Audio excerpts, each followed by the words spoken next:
HTTV Sports on Adelphia presents Western New York High School lacrosse as the Amherst Tigers take on the Williamsville East Flames from Williamsville District Field here at Williamsville South High School.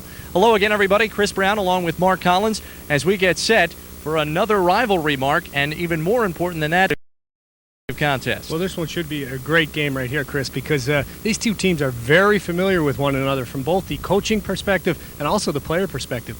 Coach Henn actually coached under Coach Greenway when they were at Williamsville North back in 1991. So these two, they know each other, they know philosophies of each other, and they're friends off the field, but when they get on, they're rivals on the field.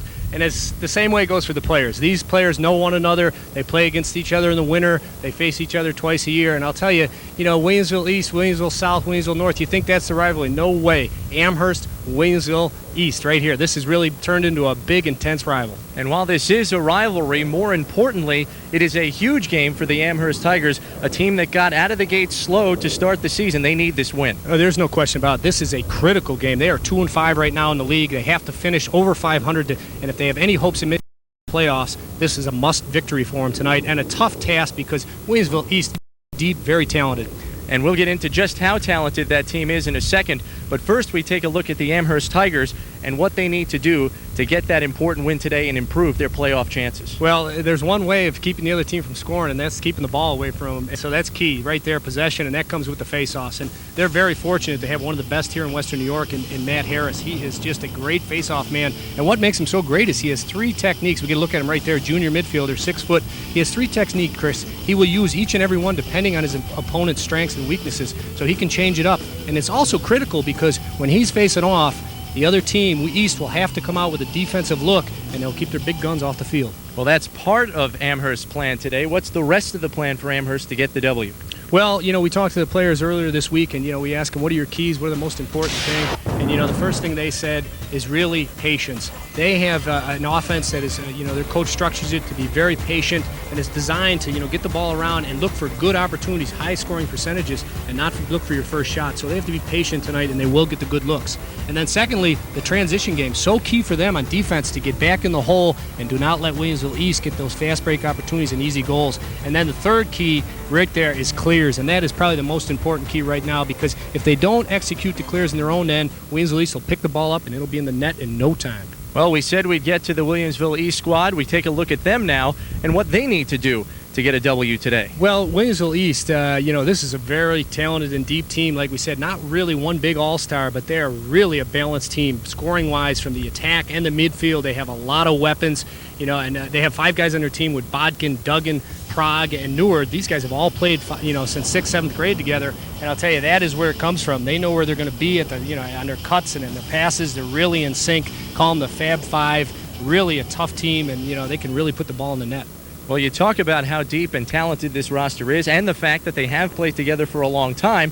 Oddly enough, though, last week in a loss to Hamburg, they suffered some communication breakdowns. And I'll tell you, the coach, Coach Greenway, was not happy about it. He brought him into practice, actually ran a drill for him. He ran a drill where they were throwing 6 balls at one time just so they had to communicate, and they get bonked in the head, and they actually put communication on the top of their helmet. So, the coach actually tried to take care of that, but he wasn't happy. They came out against Hamburg. Lack of communication and defense, and that is the key thing, communication. You got to communicate on slides. The second key for them right there is transition goals. Like I said, they can really put it in the net. If the ball's on the ground, they get it up and they go. And then the third key right there for Williamsville East is run their own offense. Amherst has a strong defensive squad. They can't let them dictate it, and they have to go offensively with their own offense and dictate play.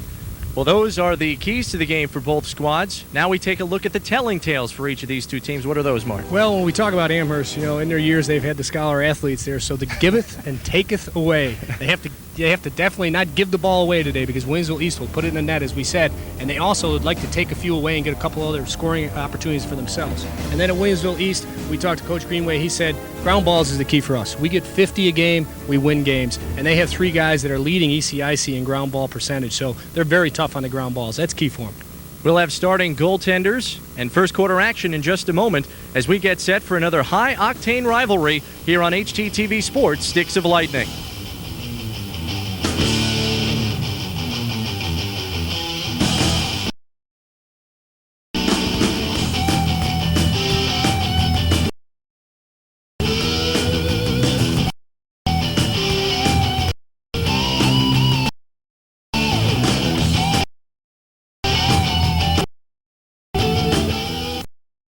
Sports Exchange is your Lacrosse superstore. Choose from hundreds of items, new and pre-owned. No one carries a better selection or offers better prices than the Sports Exchange. Here's a Warrior Revolution head, new for only $55.99.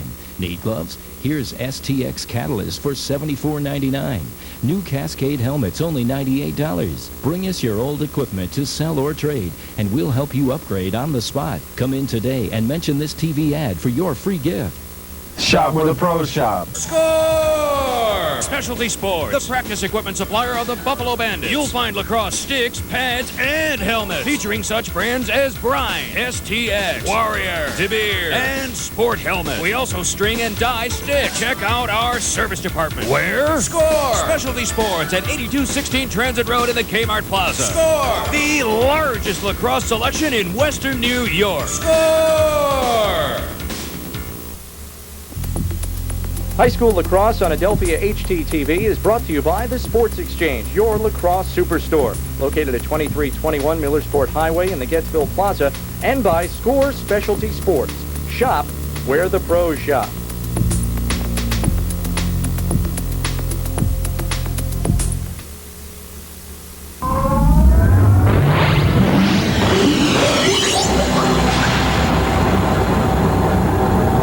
Welcome back to Williamsville District Field in Williamsville, New York for today's game between Amherst and Williamsville East. We go now to the starting goaltenders.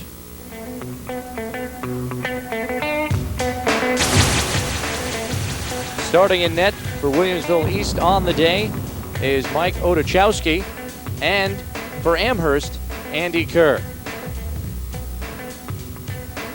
Head coach for Amherst is Stephen Henn, as we get a look at him there. And born back in 1969, a young coach as far as most guys are concerned. A Long Island fellow, much like myself. Graduated from Harvard Fields High School out in Suffolk County. Played his college ball at Cortland and was Rugby East Coast All-Star. Actually a good rugby player as well. And as far as his coaching career goes, a couple of honors there. His team was ECIC 2 champs in 96 and 97. Also awarded Coach of the Year in 1996. And philosophy, as far as his coaching goes, they don't care who scores as long as they wear black and orange. Pretty simple as far as Coach Stephen Henn is concerned. Taking a look at the other side of the ledger, we have Coach Ed Greenway from Williamsville East, who played his college ball at Fredonia, just down the thruway, and went to West Genesee High School. He was also all Onondaga County in baseball, so a pretty good spring athlete all the way around, playing lacrosse and baseball. And actually, as far as his career record, he's not quite sure. But he's been in it for 13 years, and his philosophy: work hard, be enthusiastic, have fun, and be the best lacrosse player you can be. And he would have liked that to be an 86 with a 0 on the other side there, Chris. Certainly would. We are just about ready to get started here between Williamsville East and Amherst, as Matt Harris steps to the middle of the field. And for Williamsville East, we've got the starting centerman there. Face-off underway. Scrum forward at the start. Loose ball. Looks like East is going to start things off, and they do, as Vandemark has it for the Flames. Middies come off. Two more come on, and that's Ricky Neward and Ian Parag as they'll set up the offense. Loose ball on the ground. This one looks like it's going to find the end line, and it does. Back to Amherst, who'll set up the clear. But we see right off the bat there, Chris, we mentioned in the open that Harris causes Williamsville East to put their defensive middies on the face-off, and as you saw there, it really kind of screws up their timing. They have to bring their big guns back off from the sideline, and there they get an errant pass and a turnover. East setting up the ride here as Kerr controls for the Tigers. Sends it up the right sideline to his defenseman, Biniak. Right back to Kerr. They get it over. Loose ball on the ground, though, as it was tipped by East's Ian Parag. Nice stick tech there as the Flames will come the other way. And in a bit of transition. And here's some of that transition game we were talking about at the top of the broadcast. Out top it goes now to Neward, who looks like he's going to take his man one-on-one. Goes with the roll dodge. Lefty shot wide to the mark. And East will maintain possession here. and set things up again. But we get a look right there, Chris, at Neward with just basically a bull dodge. Takes the smaller midfielder, goes one-on-one, and gets a good look at the net. Unfortunately, does not get the shot low enough to put it on net. Pass out top. Here's Neward again. Double team, triple team. Loses the handle as he tries to shoot at the same time. Loose behind the net and struggling to get it is Kerr, who's now caught out of the net. Fortunately, an errant pass by Williamsville East. And where's Biniak able to shovel it back into the crease for Kerr to scoop up. Biniak with it again, or correction there, that's Clapper coming up the right side, tries to pass over the midfield line, and a strong check there by Bodkin. Here's East coming the other way again in transition as Parag has it for the Flames. Coming right down the middle, gets by one defender, shot short of the mark as it bounces up over the crossbar. And some nice hustle there by Andy Kerr as he acquires possession for the Tigers. And you're right, some great hustle there. What that does is, that'll cut down the possession time for Williamsville East. They've been keeping the ball pretty much in their own offensive end early going here, and that's a great hustle play just to get his team back on the possession. And I'll tell you right now, Amherst, they said they have to be patient right here on their clears. This is very important. They've done an okay job the first two times, but this is an important part of their game plan today. Got to get possession on the other side of midfield. We'll see if they can do it. Trying to take it most of the way there was where's Biniak. He was unsuccessful. Scrum forward in the middle of the field and coming up with the disease, but an errant pass there by Jeff Reinhardt. And here come the Tigers the other way. Clapper into the offensive half. Makes a dumb pass and actually hits himself in the head, saying that was an ill-advised toss.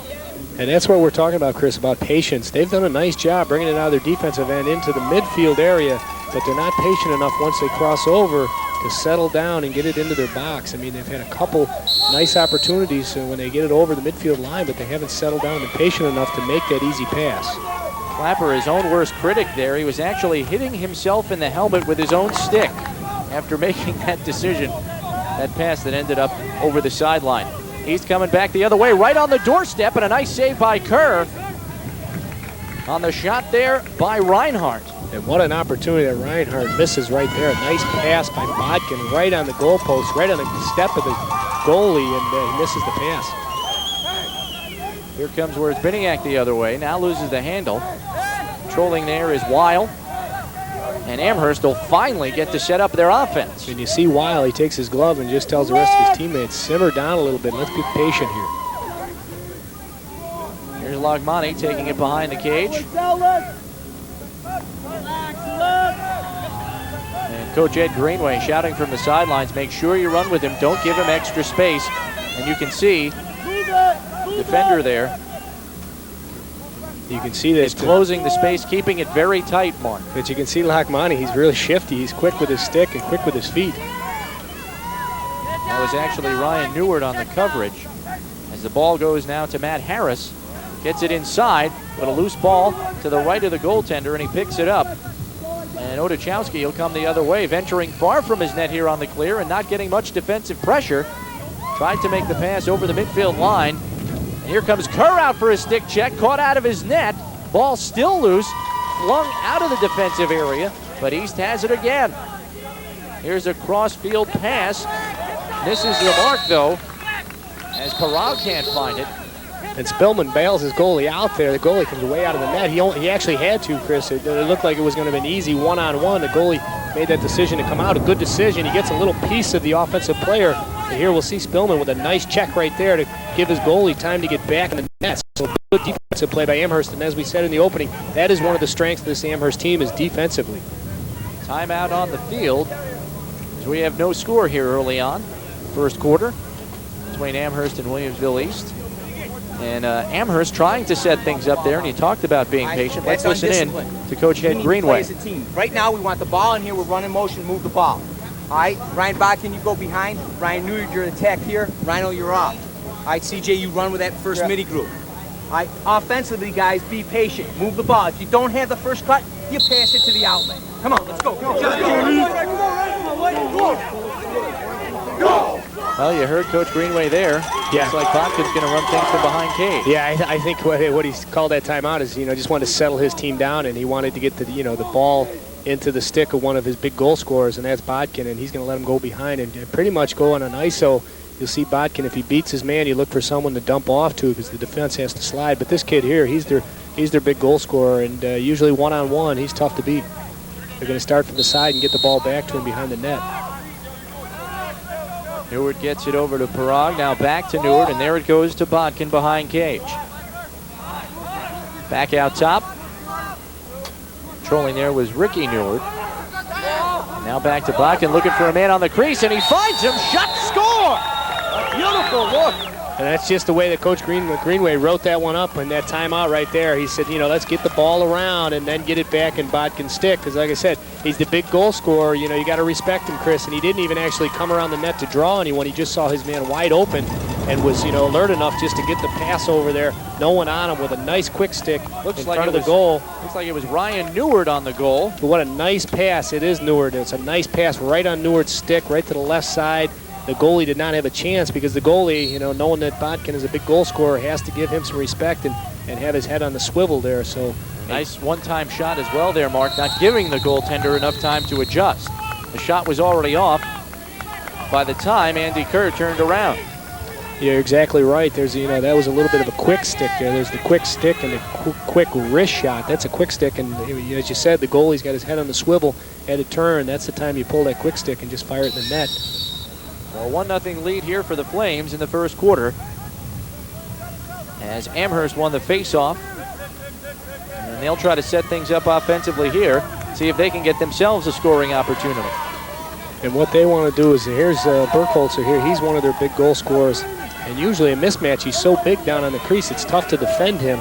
But the other guy you look to is to see it get in Matt Harris's stick. I mean, Harris is right now leading the team in goals, I think with 15 goals this year and 13 assists. So, Amherst wants to, employ a little bit of the same type offensive theory. Get it to the best guy on your team, and he is their best athlete. Here's Lagmani getting it out top to Harris. Now over to Bergholzer. Covered there by Kevin Roner. Gets it behind the cage, and a nice stick check there by Williamsville East. Ball loose behind the cage. There's still a fight for it. Finally coming up with it is Doug Mathias. Nice stick check again by Williamsville East. A great job there by Greg Arnold. That was a real nice check right here. We get Arnold. He's just going one-on-one. He's got a nice poke check going. Here's a little wraparound. Nice wraparound check. Gets the bottom of the stick, dislodges the ball. That's a great check right there. So the Flames will set up to clear. And there's an offsides call as both middies came over the midfield line to check back and help on the clear. That's just a little mental mistake right there, and that can cost you because that's, that is the name of the game is possession. That turns it over to Amherst. And right now, Amherst is getting a little more fluent in their offensive set here. So Amherst will get a second opportunity to set things up here. Isolate a little bit with Harris, try to set a pick for him. I tell you, Burkholzer, though, he'd be better off getting down on the crease. We see him outside on the wing pretty much, but the size of him, he wants to get down on the crease, create a little screen for the shooters. And Mark, we see in there Matt Pizzuto, who is filling in for the injured Tim Podkel, one of the 5 seniors on the squad, out with an ankle injury. And we saw there, Harris, he goes down. That's called an invert when you take your midfielder and put him behind the net, and you see Burkholzer, the attackman, they're up on top. A little bit of an invert, a different look. And one of the reasons you want to do that, you bring your best midi down because the midfielders are not used to playing defense behind the net. And then when you bring your attackman up top, the defensemen aren't used to playing defense out there. So it's just a little different look, changes things up. And here's Harris with a look. Here's Harris with a beautiful look. Shot, score! Like I said, right there, Chris, just to change things up a little bit. And they confused Williamsville East with that invert. Harris went down, changed it out, brought the defenseman up top to play the attackman. That loosens things up, gets them a little confused, and then Harris goes one-on-one, and no one's there for the slide, and that is an excellent shot right there. You see the bounce shot. It was very effective. Hit it about 3 or 4 feet in front of the goalie. It gets a good bounce off the ground there. It might be a little uneven. The goalie had his stick down. It bounces nice and high right up in the corner of the net. That was a pretty goal. Matt Harris gets his 17th of the season and ties this game up at 1. And here we are on the ensuing face-off, and it's controlled nicely by Williamsville East. as Steve Joyce comes up with it for the Flames. And give Joyce credit, because we said Harris is one of the best in Western New York in the face-off department, and Joyce right there does a nice job for his team. Ryan Newer taking it behind Cage as Pick is set. Trying to take his man, then thinks better of it as he's covered there by Eric Clapper. Back out top as Ian Parag controls. Now behind Cage, or side right of the goaltender Andy Kerr. Amherst really extending the defense, not giving them a lot of room to operate. As we saw, Andrew Wierzbiniak was out past the goal area extended, looking to poke check. Violation on Williamsville East, and Amherst will set up the clear. You give him a little, I think you gave him a little bit of an interference call right there, and again, a change of possession, which is key. It was a good look right there. Tigers get it over, but having trouble handling it there was Ryan Andreyko. And he gets possession in just enough time to call timeout, as Coach Hen will call a 22nd. And we'll see what he has in mind. You're right, Chris. Here he just picks it up just in time, because you have to have the possession to get that timeout. And he eludes the check. And right now, Amherst is looking good on the offensive end of the field. And actually, Coach Hen taking his offensive unit aside, separate from the defensive corps, which the assistant coach is addressing at this time. Well, so he's even avoided us. And those are small units right there. I mean, usually, he does. It's tough for him to be. It's got to be frustrating as a coach. He's only suiting up about 15, 16 guys each game, and you see Williamsville East, they have a lot more players there, and it's much easier to play when you can sub some people in and out and keep some fresh legs. But right now, like I said, Amherst is doing a nice job. They are being patient on offense. They're controlling tempo. Yeah, they changed things up a little bit. I think he calls a timeout here. You want, because their strength really, Williamsville East, is on the offensive end. Defensively, I think Amherst can stay with them. So Harris will start off with it on the whistle. Here he goes. This is going down to the invert again. They think he can go one-on-one. He's going to try to take Jason Spatz to the cage. Now backs off, loses it, having trouble scooping it up. As there's a scrum for it, gets raked out and over the end line. Amherst will retain possession. Harris will start with it again off the whistle here behind the cage as Spatz gets the assignment defensively. Taking it back out top as Lagmani gets out of his way. And Coach Hen still yelling from the sidelines, let's slow it down even more and wait till we get the mismatch we want. Lagmani popping out.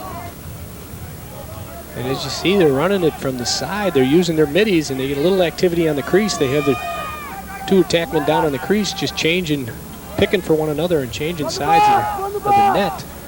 And then, as we say, Harris up top. He'll try and go one-on-one and draw someone. And Coach Greenway already yelling from the sideline. These guys have got to play. They've got to play. Apparently, East Coach Ed Greenway wants to see some more offense out of the Tigers. Here goes Harris taking his man one-on-one. There comes the slide for help. They get it out in front. Here's Lagmani. Gets it back to Weil. Weil taking it behind the cage now. But this is exactly what Coach Hen was talking about. Be patient, and they're having some nice patience right here. They didn't get a look there. It almost looked like they were going to get a shot off, but they elected not to take it, which is probably a good idea. Mathias and Pizzuto continue to set screens. Harris gets another look again, but this one goes over the net. Amherst will retain possession off the shot. Chris, as Weil was behind cage. That was almost an identical type set as to You're right. Where here Harris coming around. This is almost identical to his goal with the same type of shot, just goes over top the net. But that's the opportunity and the good shots that the coach guaranteed he'd get them if they were patient, and it's working right now. Lagmani out top for the Tigers. Now side right of the goaltender Odachowski as Weil has it. Weil looking about taking his man one-on-one, loses it on the switch of the hands, gets it right back. Looking to get around his man, Josh Wurrer, then backs off, gets it behind the cage to Bergholzer. Looking to come around the other side. A cutting Lagmani can't handle the ball, loose in front of the net. Trying to get it up is Pizzuto, and he does retain possession for Amherst. A long offensive set, and you know the legs The Williamsville East defenders are getting tired. Shot right on. And I think Otochowski got a piece of that one. Amherst will still have possession. Starting with it at the whistle will be Brian. And here's a look right here. It's Harris. He's just, no competition right there, one-on-one, and you see him dancing a little bit there because that was his best shot. That should have been a goal, but that was just an excellent save by Otochowski in the nets there. He gets a piece of it at the last second. Trying to get a direct shot out front. Didn't get it off in time as the horn blows at the end of 1 quarter of play. Your score, Amherst 1, Williamsville East 1. Back in a moment here on HDTV Sports, Sticks of Lightning.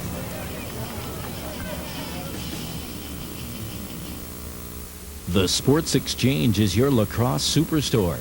Choose from hundreds of items, new and pre-owned. No one carries a better selection or offers better prices than the Sports Exchange. Here's a Warrior Revolution head, new for only $55.99. Need gloves? Here's STX Catalyst for $74.99. New Cascade helmets, only $98. Bring us your old equipment to sell or trade, and we'll help you upgrade on the spot. Come in today and mention this TV ad for your free gift.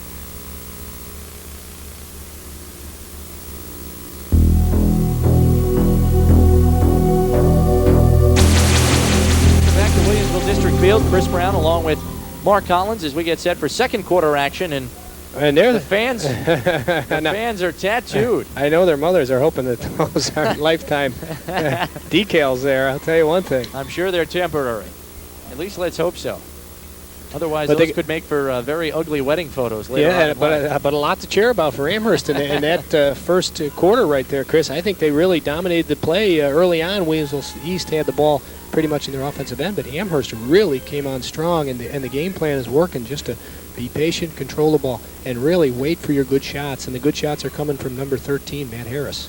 And Williamsville East pretty fortunate that the quarter ended there, because you could see the legs defensively for Williamsville East were really starting to get tired. Yeah, and you're exactly right. When you're patient on offense, even though you're not getting a lot of shots on the goal, you're moving the ball around, and the defense has to work. They have to work and work hard. East with possession off the face-off, and looks like we're going to have a tripping penalty here, as Brian Neward was tripped up on his way to cage, and serving the penalty will be Eric Clapper for the Tigers, and not what you want to see coming out of the second quarter, but I think Coach Henn realizes that looked pretty much accidental. Well, he's not going to fault his team. They have been playing aggressive here in the early start, and that's what he needs tonight. I mean, he needs a good level and intensity from his team today, and he got it in the first quarter. So, see if they can fight off this penalty. But this is where Williamsville East is at their best. They have a lot of high-power offensive players here. The man-up unit for Williamsville East is in the set now, as they get it right in front. Shot, score! Nobody saw Jonathan Duggan coming around from behind the cage, and he cashes in and gives Williamsville East a 2-1 lead. And that, we talked about it as a lack of communication on Williamsville East against Hamburg, but right there, no communication at all. Nice ball movement here by Williamsville East. They move it around, coming around the cage, no one on him, and that goalie should not have to go one-on-one. There you see number 22 in the picture. I think that had to be Joe Spillman's slide. And, no communication between the two defensemen to get over and make that slide. So Duggan from Bodkin on the man up, and Williamsville East is once again up by 1. 2-1 the score here early on in the second quarter. And right there, they show you how potent they can be on offense, Chris. It didn't take them long to score. Losing the handle as he lost his footing as well was Neward. And now it's checked over the sideline on a stick check. And it's going to be Williamsville East possession. Right, a black push on a loose ball. Williamsville East retain possession. There's a look at it right here. I'll tell you one thing, Amherst is definitely playing aggressive today. They're taking the man ball. Parag will start off the whistle here for the Flames. He gets it to Duggan. Back behind the cage to Bodkin. Out top now. Controlling there is Ricky Neward. And here you see they are playing. Amherst is playing that man-to-man defense, and there Duggan it is. Gets by his man. Shot, score!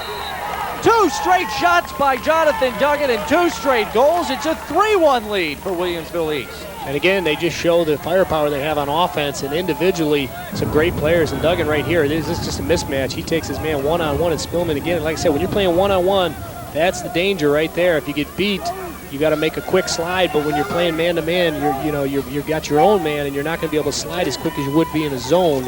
And right here, they elect to play man, and they may have to switch it up a little bit on defense after those last 2 goals because they cannot afford to just have them, walk in on their goalie and get an easy opportunity. That was the equivalent of giving up baseline in basketball.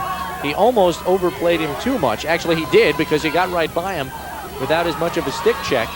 And Duggan had a clear path right to cage, one-on-one with Andy Kerr.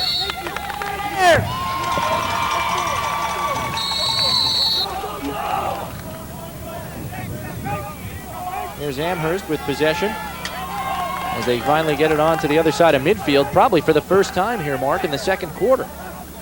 Got off to a rough start with the man-down situation, finally getting it into the offensive end. Yeah, that's exactly right. That's how a penalty can hurt you. It can really change the momentum of the game, which it has here. It's a 3-1 score now. It was 1-1 after 1. Wild controlling for the Tigers as he's happy to take it behind the cage. Backing out now as he gets it out top.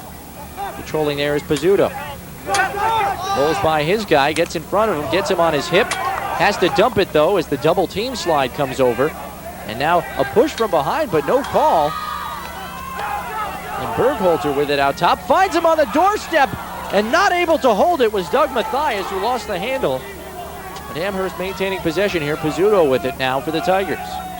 I'll tell you one thing right now, though. Amherst has to capitalize on those opportunities, Chris. Right there, it's 3-1. That goal really would have, swung the momentum back to him, and that was a nice opportunity, and too bad they had to miss that one.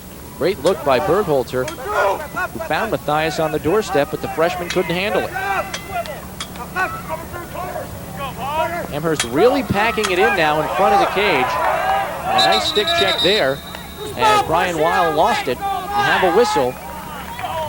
And possession's going to go back to Amherst. But as you mentioned there, Chris, there's a lot of guys from Amherst. They're standing around in front of the goal, and that's not good when you're in the crease there. If you're going to be in the crease, you got to have some movement. You got to be picking and moving because the man with the ball, you got to give him some room. If he's coming to the cage, you got to give him some room. He can't be standing around in there because they make that easy slide. Pizzuto and Mathias still working the crease. Here's a pass behind the cage. Shot, score! As everyone forgot about Brian Weil. I'll tell you, give Brian Weil a lot of credit, and that's how it's supposed to be played right there. Wild is behind the cage. In that position right there, you're called to back up. You have to back up a shot. You see Bergholzer, he takes a shot. Wild just catches it in his stick. I mean, that's a great play just to be a backup man. Catches it, and then he just goes to the goal, and the goalie's out of position. Watch, there's a shot by Bergholzer. Here's the backup. That's great angle to get there. He makes the catch, comes around, the goalie's out of position, sticks it right on this side on the near pipe, and a really nice play just to catch it in his net, but that's what you're supposed to do. So it's back to a 1-goal game as Amherst is right back in this one. 3-2, Williamsville East leads. Nice stick check by Harris, and a nice check by Bergholzer. As Williamsville East having trouble getting possession, and it's finally controlled by Amherst. Dumping it back onto the offensive half of the field was Ben Schwartz, but it's lost as the Flames come up with it and come into the goal area. Swing pass on the right side, but unable to handle it there was Jonathan Duggan. Coming up with it is Harris. Smart. Gets it back to his goaltender, Kerr. Smart play by Harris right there. We just saw last time the Amherst had the ball, they tried to throw it back in their offensive end. There's nothing wrong with throwing it back into your defensive zone, and getting set and coming back out. Here comes Williamsville East in transition. The pass in front, shot wide of the mark. Over the line, and we'll go back to Amherst. Nobody was yet behind the cage for the Flames. Kerr, quick off his line to get possession for the clear. And Bodkin, you can tell he's just itching to get himself into this game here. He knows, he's a big goal scorer, and he wants to, but he's a good player. He lets the game come to him, and the good ones do. They don't force it. But you can see him right there. He's just anxious to get himself a couple shots on net. Here's a cheap clear by Amherst as Kerr can't get it. Up to his midi. In transition, here come the Flames. Nice look by Neward. Shot right on, and a save by Kerr. Quick reaction by Kerr as he was able to stop the shot right on there by Joyce. Neward intercepts on a clear pass by Kerr. But Pizzuto able to come up with it for the Tigers as here comes Amherst. Nice stick check there. And coming the other way is Ryan Bodkin. Gets it up ahead to Neward. Shot right on. Hugging the post there was Kerr. Is able to get a piece of it. Goes over the sideline. And Amherst will have possession as Harris able to run it down the closest to it where it went out. But you can feel it right now. You can feel the complexion of the game. Here we get a look at Neward. He goes one-on-one. You can feel the complexion of the game change a little bit, Chris. Amherst is starting to get in a running match with Williamsville East, and they don't have the numbers to do it, and that gets in those unsettled situations. And you see that Williamsville East has had a lot of opportunities when they right there's another one. There's a errant pass that goes out, but they're getting into this this back and forth type running game with him, and the complexion is totally going towards Williamsville East game plan. And Coach Hen unhappy with that clear effort as Kerr's pass was way over the head of Wierzbiniak, who couldn't handle it. And now Williamsville East is going to have another offensive opportunity here as they lead currently 3-2. Let's go down in the huddle to Coach Hen. One had to get 2 goals then, Andy. 2 shots on goal, 2 goals. Where they got 3 goals. They just had 3 transitional looks, which you talked about, to throw the ball away. You guys, you got to recognize midfield come down. If it's a white, it's not white. They're riding red. Stay at the line. Break the first, send the second guy deep. You all come flat to zone right. Everybody's below the zone. Come on now. Settle down. Settle down. Well, you heard Coach Hen there saying all the goals by Williamsville East have all been in transition. If you guys can just get some clears and set up the offense, you might not be down 3-2. That's exactly what I was talking about. It's turning into a transition game, and there's been a lot of fast break opportunities from an unsettled situation for Williamsville East, and that's not what they wanted. He said, don't be throwing the ball away, and especially on the clears. I mean, be patient on the clears. And like I said, Chris, a lot of teams feel like on the clear they just have to get it in the offensive end, but you have 10 seconds to get it out and get it into this box, and that's a lot of time, so you have to be patient. If sometimes you have to pass the ball backwards, that's fine. So the Flames have possession here off the whistle. They're going to try to set something up here. Trolling it out top now is Ricky Neward. Tried to get it in front. As waiting on the crease there was Ian Farag, but he couldn't handle it. Goes back to Amherst. And Farag has been quiet. I was looking for Farag to come out here and score a couple goals early in this game, but he's been kind of quiet. They've been playing some nice defense. He's been sitting down on the crease there and hasn't had a lot of opportunities. His coach is talking to him right now on the sidelines. And to Amherst's credit defensively, they've been keeping a stick on his stick for most of the offensive sets by the Flames. Kerr with it. He's going to try to get by Neward. Doesn't have much help behind him. Just tries to heave it before he goes over the sideline, but unsuccessful. And another turnover on a clear attempt by Amherst. They're really having problems as Williamsville East applying a good ride. And here, this is just a nice defensive effort by the attackman. Neward right there to stay with the goalie. But what happens in Amherst, they have too many guys. They're not spacing out properly. The goalie's running towards one of the defensemen, and he's closing the space that the defensive guy has to play in between, and he's they're causing themselves some problems on the clears. Ryan Neward with it behind cage. Covered there by Clapper. Gets by him. Gets by another defender. Shot right on and score! Ryan Neward eludes 2 defenders and takes it all the way by himself. It's a 4-2 lead for the Flames. And Neward is just going to do it all by himself here today, Chris. He just feels like, he's a big kid. Look, he's got good stick work. He protects his stick well, but right there we see the other Amherst player makes the slide, and the problem there is you got to get a body. You got to get his body. He's a big kid. You can't just go for the stick. You miss the stick, and he rolls right around you. He's one-on-one with your goalie. Here you see he goes by one defenseman. Here's a defenseman on the slide, but see, he doesn't take the body. He just comes across, tries to get a little stick check, but Ryan Neward is too strong, and he just goes right around that for his 25th goal of the season. Ryan Neward with half the offense for the Flames tonight, as that was his second goal, and the Flames now lead 4-2. Scrum forward on the loose ball, and here comes East with a perfect 1-2 pass, shot off the leg of Andy Kerr as he comes up big for the Tigers. He has come up big. He's kept him in the game right here. This could easily be 7-2 right now. Andy Kerr has come up with some big saves. Pass on the doorstep, shot wide of the mark. As Amherst, a little helter-skelter defensively here. Yeah, there's no way, Chris, that someone should be that wide open. From playing this game, you're down on the crease. You shouldn't be that wide open, and to be able to get a pass and get a look at the goalie. Their defensemen, they have to start playing a little more physical. And look at that for the season. Ryan Neward, boy, I'll tell you, he's only a junior. He's going to be a good one. At 6'1", 165 pounds. Great attackman. Trolling out left of the goaltender. Here he comes, right on. Shot wide of the mark by Botkin.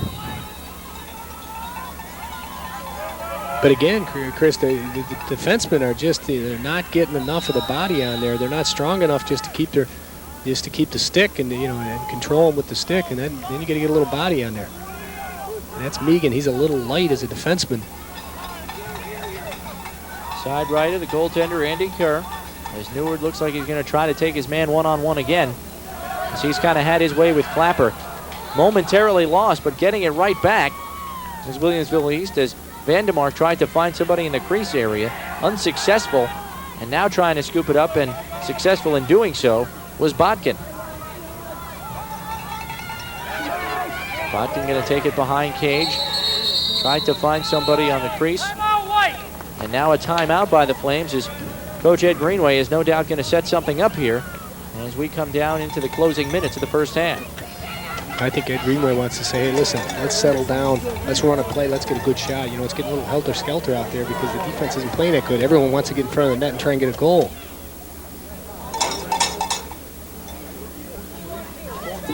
Let's take a look at the crowd here today. It's a pretty good show. It's a nice night for Lacrosse. It's only May 3rd, and it was up to about 80 degrees. It's like a summer night here. Well, the rivalry brings the people out as well. I mean, like I said, look at the girls. They're in their T-shirts here. This is May 3rd. That's, unusual for this time of year in Buffalo. And apparently guys get their faces painted. Girls get their arms painted. So they had the tattoos that we saw earlier. It was a look at Coach Greenway. Yeah, he's doing a little drawing himself here. Like I said, I knew he wanted to just get a set play here. It's getting a little, and that unsettled stuff, they're not running enough of the offense that he wants because he has some big scorers down there, Chris. If they're patient, they're going to get some good shots, and they usually put it in the net. That little unsettled situation, people are just firing shots left and right. But he knows that right now Amherst defense is not playing, that good, and if they're just patient, the big guys will get a shot right on the doorstep and get some more goals here. I think if he gets a few before half, it could be trouble for Amherst. So Botkin will start with it off the whistle. Side left of the goaltender, Kerr. And covering him there will be Ryan Megan. Megan just a freshman. And Botkin's going to take him behind cage. There's the pick set by Neward. Neward's left all alone. Clapper now finally comes over the top of the cage, but off the post it goes as Neward got by Clapper again. Looking to take his man one-on-one and doing it successfully. Shot right on was Ricky Neward. As the Neward brothers are wreaking havoc here on Amherst. Well, I'll tell you, Kerr, he's been the most valuable player here for the first half. He's just keeping Amherst in this game. They're getting great looks, and he's coming up with some big saves. Out top is Williamsville East again. They find it on the crease, and controlling it there is Duggan. Duggan trying to get by his man, but some nice defense there by Clapper. Neward over on the other side to Botkin, who winds up, goes off the defender, Ryan Megan. And Megan took one for the team. Once again setting up on the crease, but a nice stick check there by Clapper as the pass goes wide of the mark, and you see the goaltender, Andy Kerr, thanking his defenseman, Ryan Megan, who took one right in the gut as Ryan Botkin wound up. Yeah, and he's happy with it because, as I said, his defensemen haven't been playing that good. They've been coming one-on-one against him. Well, Clapper with a couple of good stick checks there on that last exchange.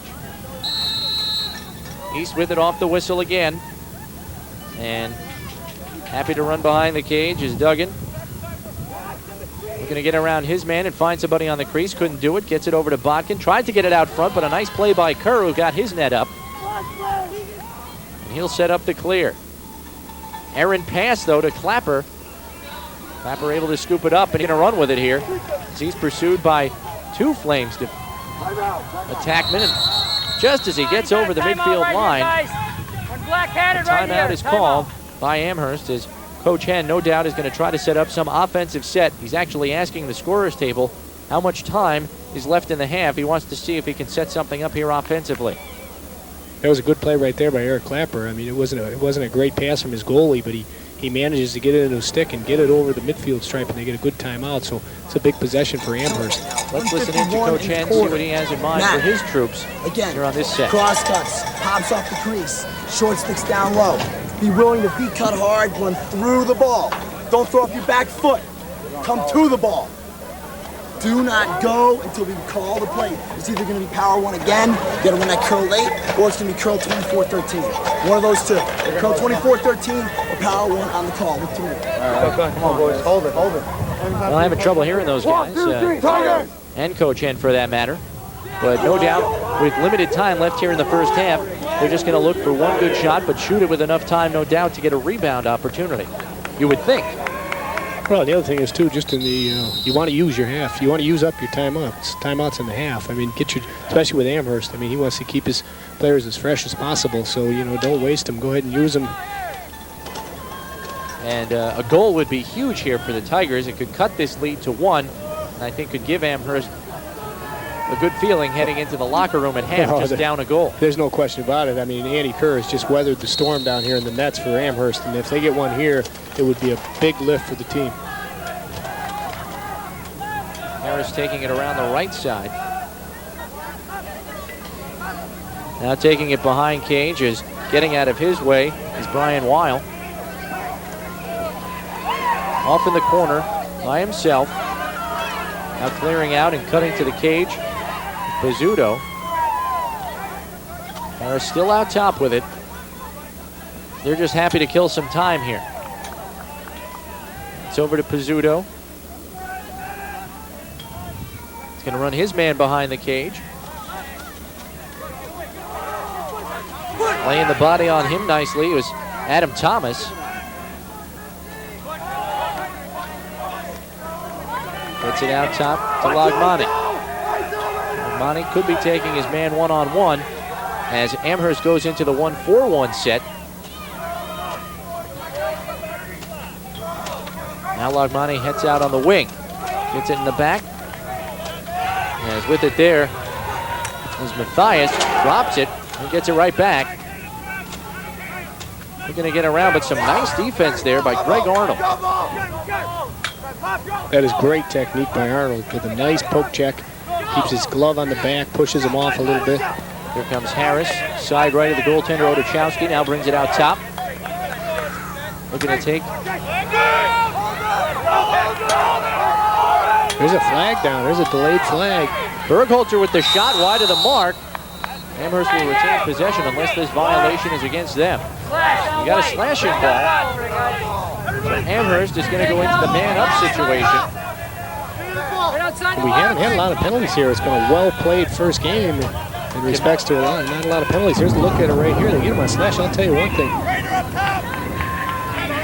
He gets a call there. We didn't see a real violent type slash. It was on. But if you got him, you can maybe just got him up in the helmet a little bit there. And like you said, you touch the helmet.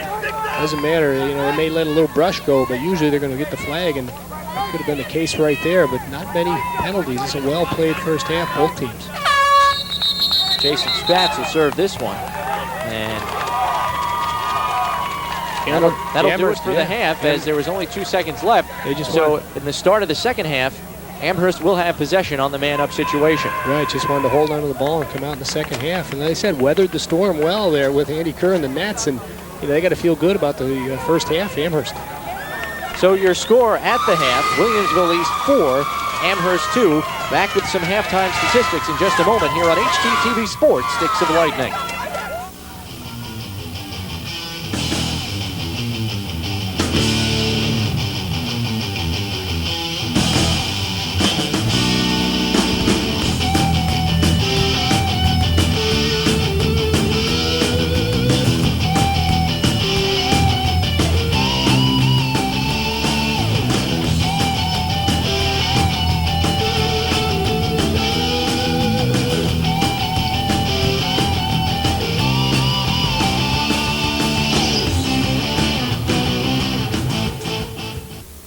Introducing the Adelphia Awards Program.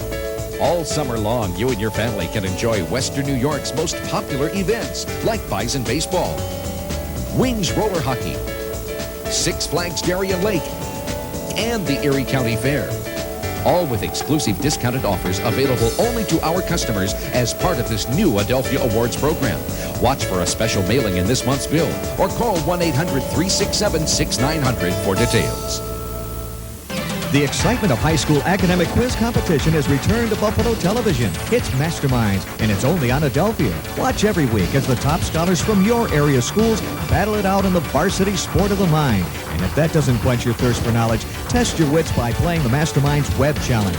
Log on and answer online questions for your chance to win a special prize. There's a new Battle of the Brains each week on Masterminds, so tune in and cheer your hometown team to victory. Remember, play it smart and play Masterminds. Looking for the latest HTTV news and on-air schedule? Check out our website at www.acadia.com/HTTV/.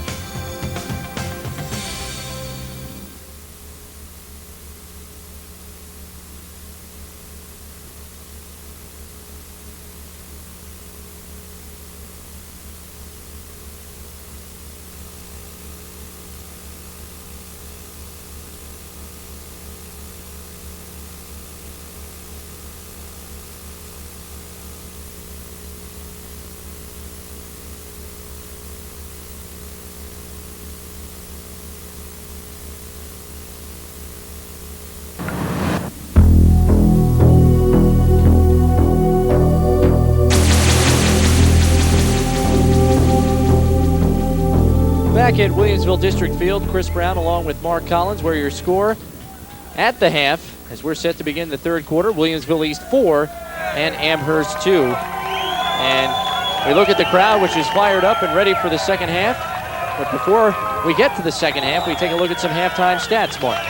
Yeah, we had a look at the first half stats, and there they are, Chris. We see the goals, obviously 4-2, but total shots, Amherst only had 6 shots. They got to get some more shots in the second half. 15 for Williamsville East, but what a nice job by Andy Kerr in the nets for Amherst.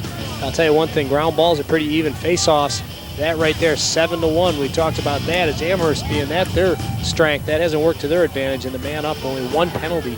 Well played first half, but Chris, I'll tell you one thing, Amherst got to be happy. Like I said, Andy Kerr, big half in goal.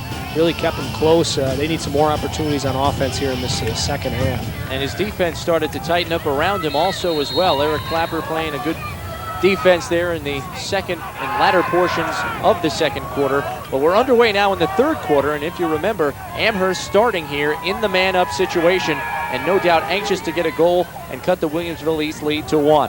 Nice way to start off the second half here. Get themselves a goal. Just be patient here.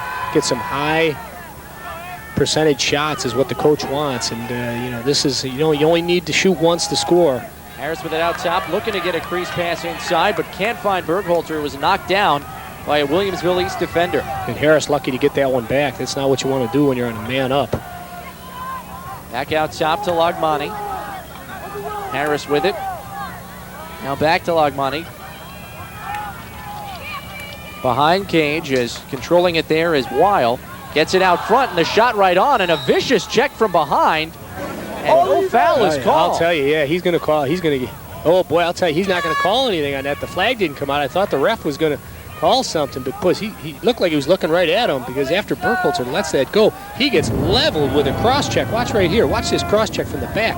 Right there, knocks him right into the crease. I'll tell you right now, he's looking at the ref saying, "You got to be kidding me." Yeah, that's an after the shot foul, no question about it. Somebody should be sitting in the box, but their man down. Shot right on by Lagmani. The referee got it the second time as Lagmani took a hit after the shot, well after the shot. You got it? Looks like man up is going to be the situation for Amherst again. Well, Chris, in that first half, we talked about in the beginning of the game, we talked about the telling tale, and you look at right there, Amherst, the giveaways, 8. Only got the 2 goals, and for East, the key was ground balls. Right there, they got 21. They need 50, like they said, 50 in a game, and they'll win. So they need 29 here in the second half. So just as one man-up situation ends for Amherst, another one begins as the officials finally catch that check after the shot. As the Tigers will set it up again. Out top is Matthias.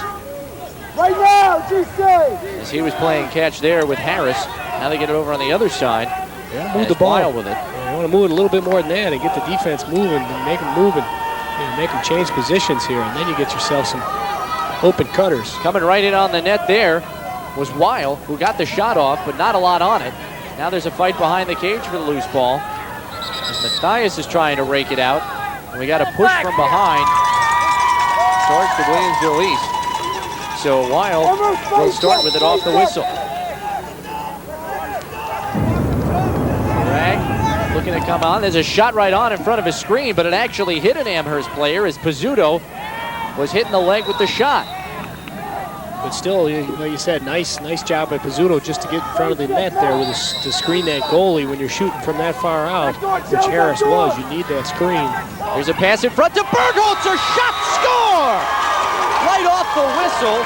Weil takes it from behind cage, comes to the near post side, finds Bergholzer, who fakes high and buries it low. Exactly right, with a nice stick fake to get the goalie to commit himself, and then Bergholzer, and this is the guy right here, 11th goal of the season. I'll tell you, I saw him play against Hamburg. He had 5 in the first half against Hamburg. He was on fire in that game, and I was looking for him to step up here, and he has stepped up big. And like we said, Chris, that's a huge goal for him right now. It's 4-3. There's a look at it right at the tail end there, but Bergholzer real happy about that. He knows, that he can put the ball in the net. And right now, like I said, he's a streaky guy. He puts one in, next thing you know, he'll get a couple more in a real hurry. But like I said, 4-3. Now they're in a ball game. So that second penalty costly for Williamsville East as their lead has been cut to 1. 4-3 advantage for the Flames. Amherst gets possession again momentarily. Now there's a loose scrum on the Williamsville East side of the field. Still loose, and now the Flames come up with it. Nice body check there by Harris as the ball is loose on the ground again. Coming up with it is Harris.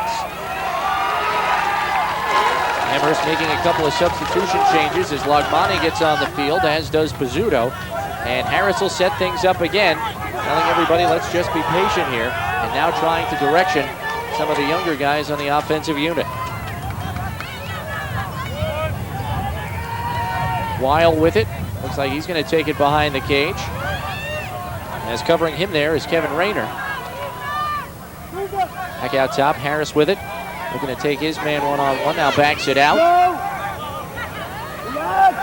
Kind of a bit of miscommunication there, as you saw Bergholzer and Pizzuto both flash to the crease at the same time. And one guy was able to cover 2 there momentarily. And you're so right, Chris. That's the key. I mean, timing is the key. When you have to time your cut so that you're cutting right at the right time, so the guy that has the ball can make that feed. Weil looking for someone to cut to the crease again. He found Bergholzer the last time. Get there, Joey! But this is definitely the tempo that Amherst wants. They want to slow it down right now with that 4-3 difference in the score. They want to slow it down, make sure they get some good shots, and make Williamsville East work on defense. See if they can isolate Harris again to come around the right side and get a shot off, but the slide coming early on the double team. And a good defensive effort there. And Harris with a turnover as East coming the other way. But losing the ball, and now 2 East players collide, and it comes right to Lagmani. He loses the handle as there's a scrum for it now. You can tell it.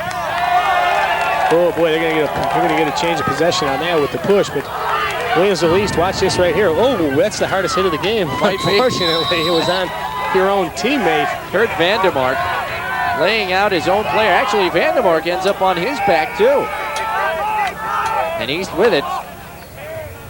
And unable to handle the pass. It's now loose behind the cage. Still fighting for it. It goes over the end line. We'll see who gets possession. It goes to East. So East will try to set up what is their first offensive set here in the second half. You're going to make that slide. You got to make that play because now you got that. Had a double team on the ball there, did Amherst, and they were successful as they got it.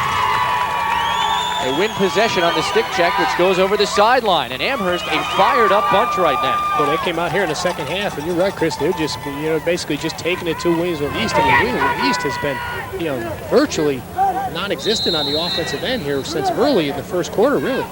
Harris sends it over the midfield line and gets it to Rubiniak. He pushes it up ahead to Pizzuto. Brings it into the goal area. Now Bergholzer with it.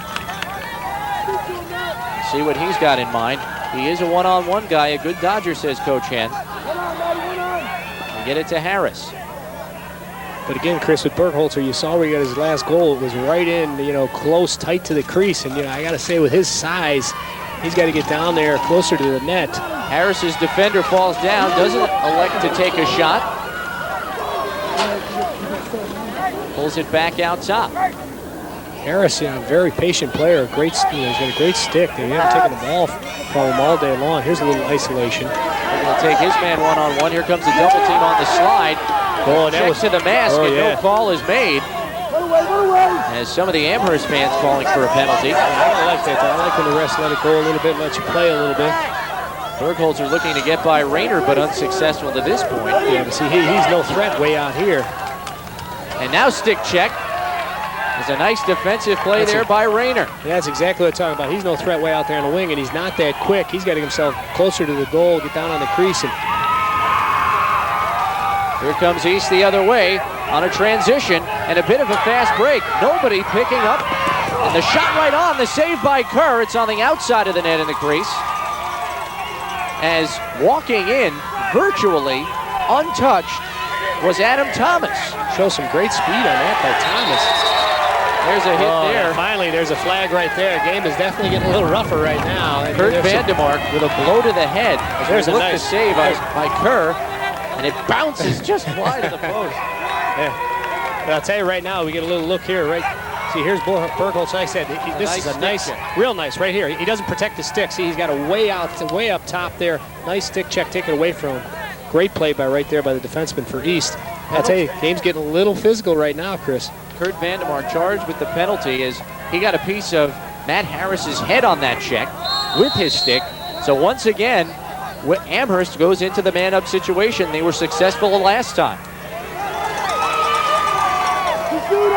And this time setting up everybody out top. Nobody behind Cage on this offensive set.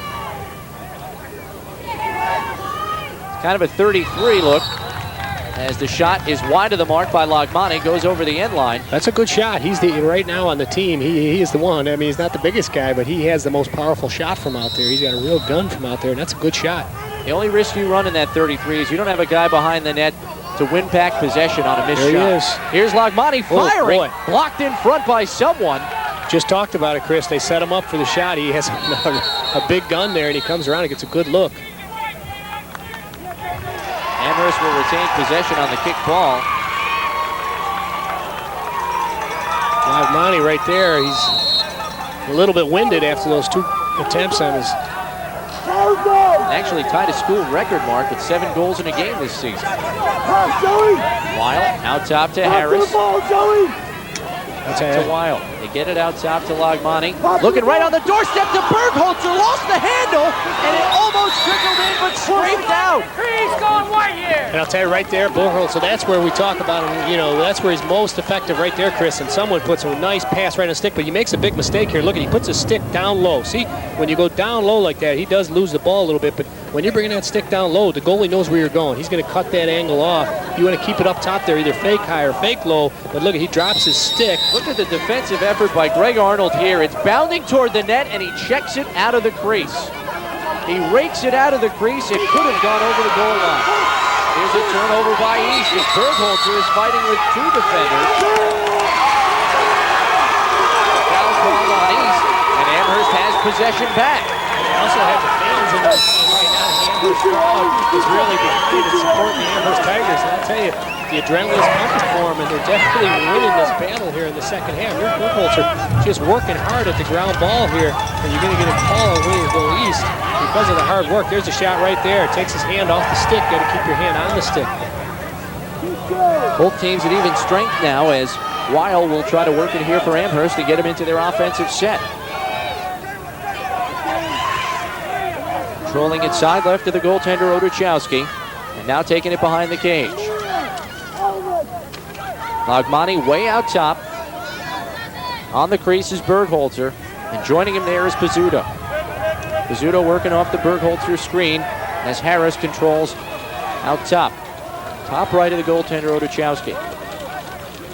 Looking to take his man one-on-one. There's the Lagmani pick. Back to Lagmani.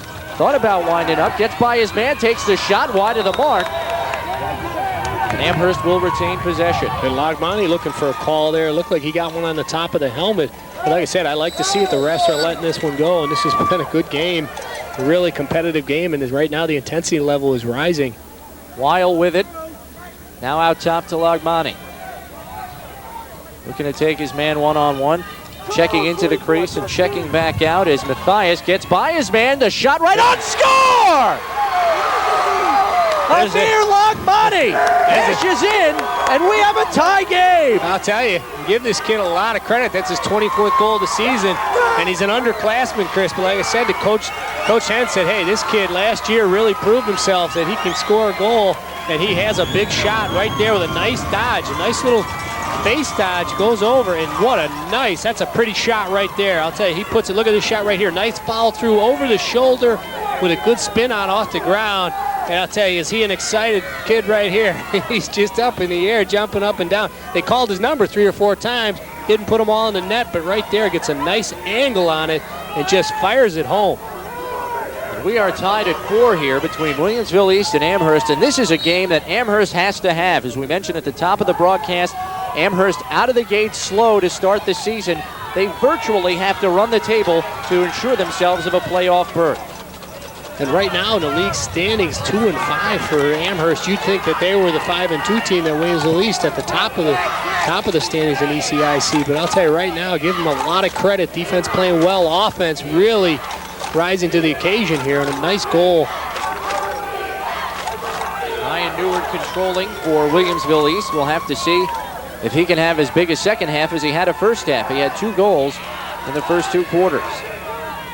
Again, they elect to go man-to-man. They feel that right now the momentum is in their favor, and they're putting a lot of pressure on Williamsville East. The pass right out front, shot wide of the mark. Rebound shot goes high in the air and controlled by Kerr. Kerr in the crease. And I'll tell you, they win this one, Chris. It's going to be because of one guy right there, and it's number 1. He has been number 1 for Amherst tonight. Kerr bringing it up on the clear, tried to get the cheat, but his pass was partially deflected. There's a nice stick check there by Lagmani. Pushed off the ball. Right here, right. Oh yeah. Hey, they're going to have to change that over for a minute there. We've got a timeout here by Williamsville East as Coach Ed Greenway starts to feel this one getting away from him. Boy, I'll tell you, and that's the reason why, because they're just, Amherst is just outplaying them. They're out hustling them. Watch this stick check right here. Knocks the stick right out of the Williamsville East player's hands, and then to hustle to get to the ball here, we get a call. Boy, I'll tell you, this game, this is getting to turn into a contact sport right here, which lacrosse can be at times. 4-4 the score here in the 3rd quarter. As Coach Ed Greenway, no doubt, wanting to get his troops back together here and in sync, because right now the momentum has been taken away from them by the Tigers, who also seem to have the momentum from their fans here in the stands. The Amherst Tiger fans much more. And they had the reason to be. I'll tell you, there hasn't been much to cheer about for Williamsville East. They said, they've had, that score of 4 has been sitting there for a long time. They got a couple quick ones early in the game. Sitting there since the half. Right, since halftime, and they virtually have not had any, goals opportunities here in the second half, and the ones that they have had have been good ones, but Kerr has come up big, and I'll tell you, give him a lot of credit. He's in his senior year, and he didn't play a lot the last couple of years because they had Adam Oppenheimer in goal, who was just, one of the best probably in the country. And I'll tell you, but talked to him this week, and he said, that's one of the reasons, I do play as well as I do, is Adam Oppenheimer did a nice job helping me out. Here comes Neward in, and the shot and a save by Kerr. Ball behind the cage. Back out front, Neward with it, side right of the goaltender. Stick checked out of his hand by Ben Schwartz. And it goes to Amherst, who'll set up the clear. And there's where you can tell, what a mismatch. Schwartz is, he gives away a couple inches to Neward, but he takes him out with a, like I said, gets a little body on it and makes a big play and knocks the ball away, and they get possession. So at the end of 3 quarters of play, your score, it's knotted at 4 between Amherst and Williamsville East. Back in a moment here on HGTV Sports, Sticks of Lightning.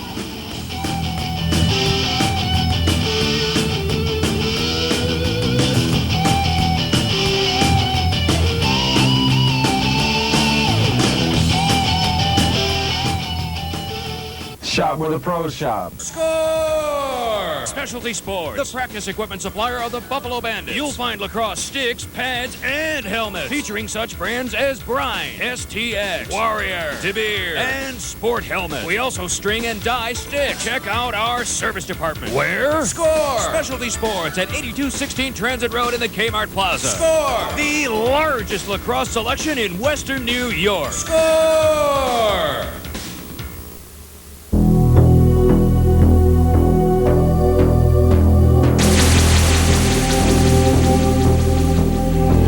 Back at Williamsville District Field, Chris Brown along with Mark Collins as we get set for fourth quarter action. Knotted up at 4 here between Williamsville East and Amherst.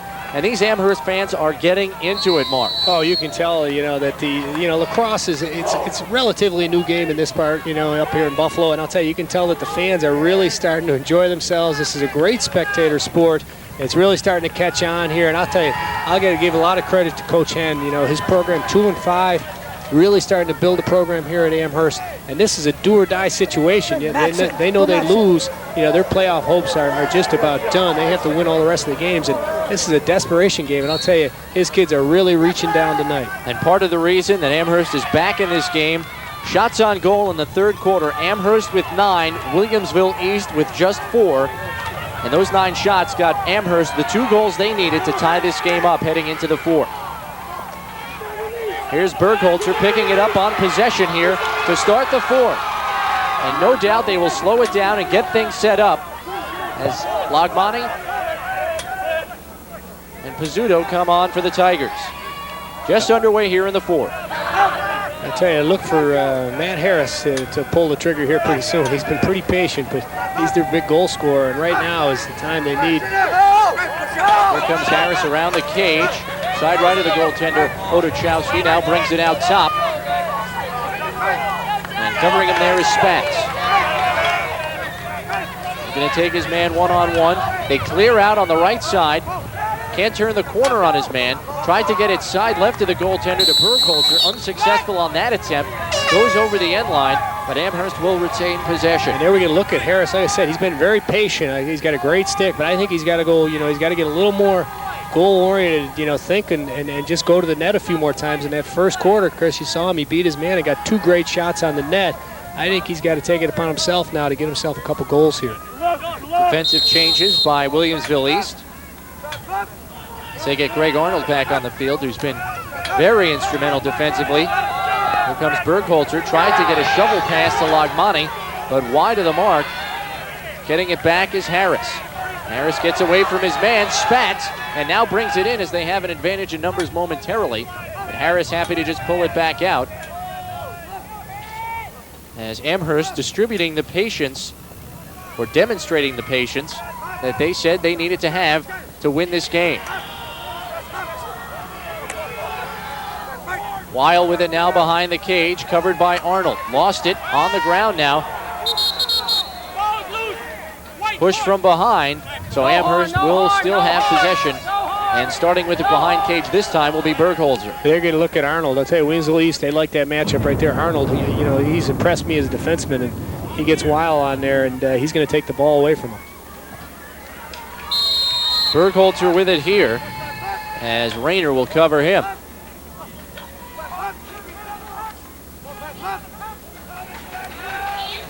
Still behind the cage with it. Bringing it around. Nobody cutting off the crease here for Amherst. There's a pick set. Popping free. Well, it's Weil. Lagmani with it out top now, and now they're going to call timeout as Coach Henn looks like he's going to call a play here and try to get a scoring opportunity, as they were just happy to kill some clock there. Well, it's been, they have executed their game plan just about perfectly tonight. They've controlled the tempo for a bit there in the second quarter. It got a little, a little out of control, a little too much transition for Amherst. But right now, they are controlling the momentum. And I'll tell you, their fans are really into it. They just walked down to the other end because Amherst is going to be shooting at the far end now. That's how much they're into it. You see the Amherst crowd get up and below us here and go down to root them out from the other end.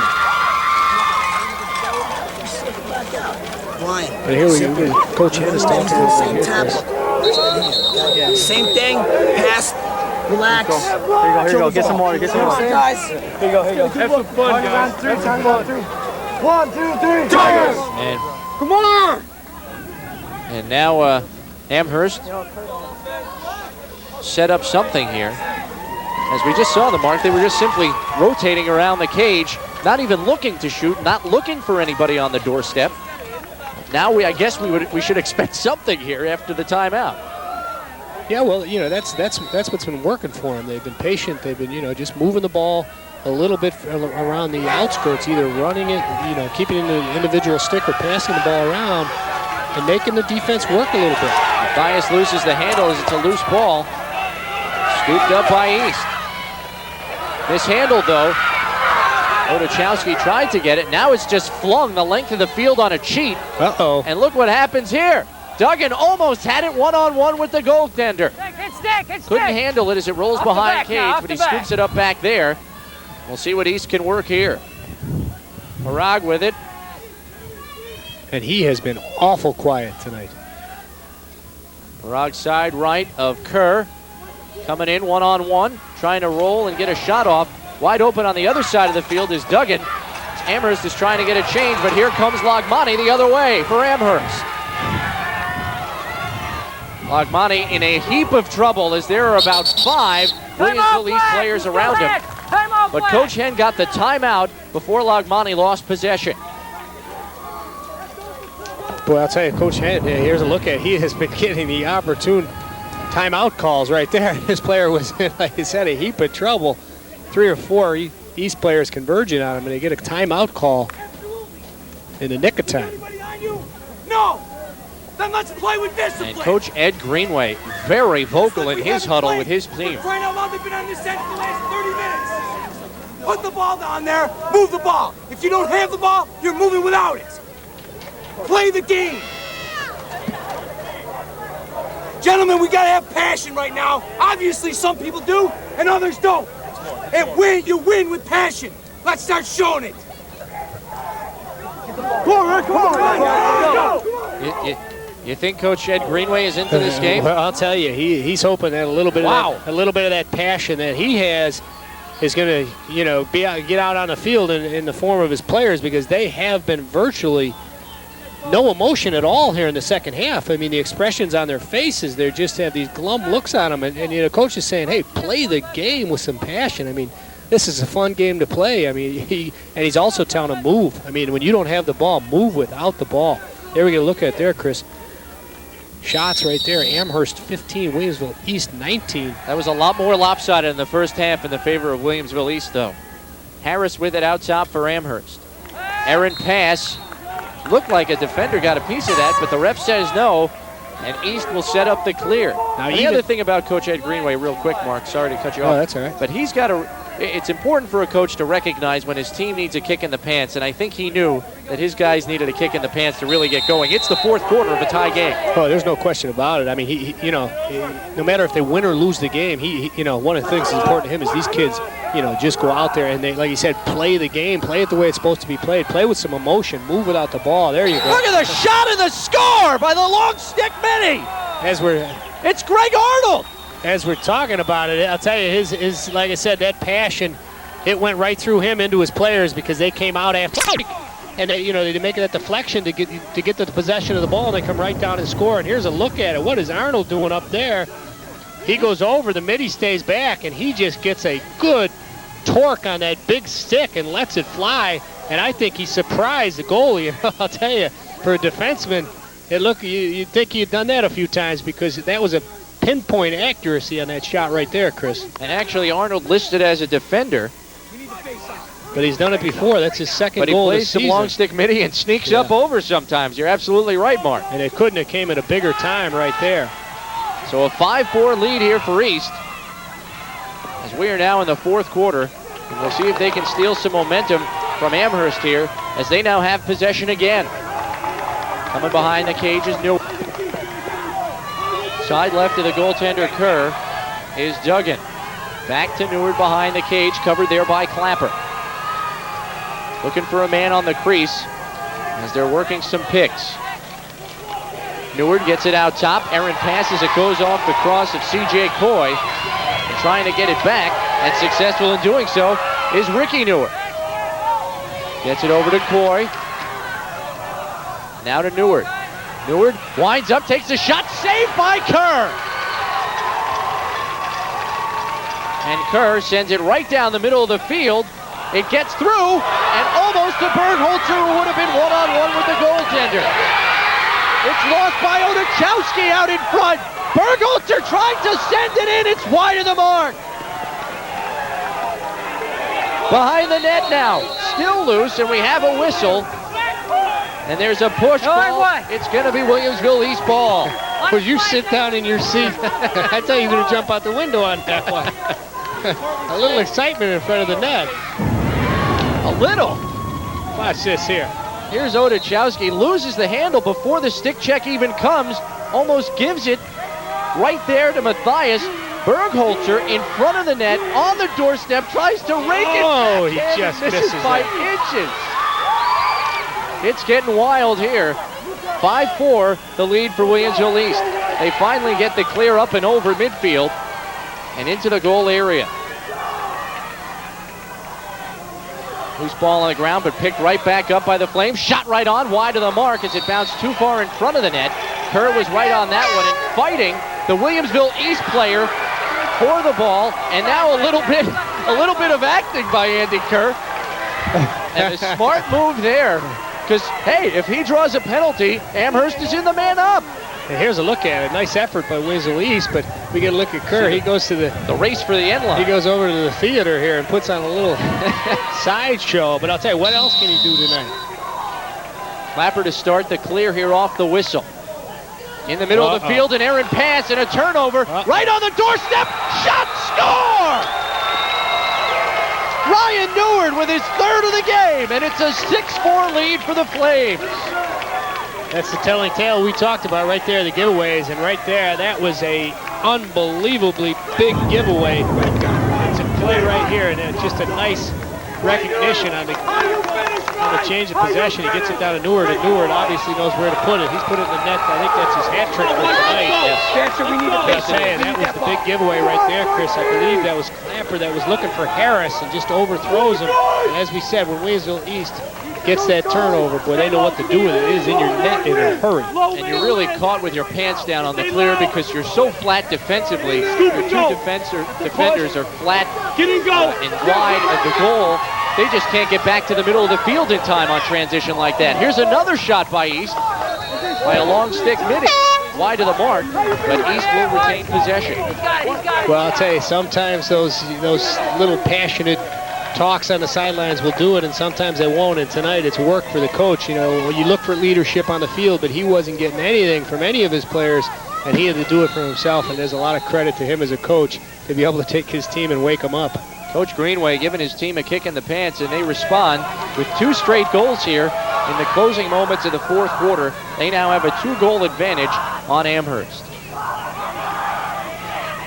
Flames still with possession here, out in front, trying to get the shot off, but a nice stick check late there by Amherst. The shot goes high up and over the end line, but the Flames will still have possession on this whistle here.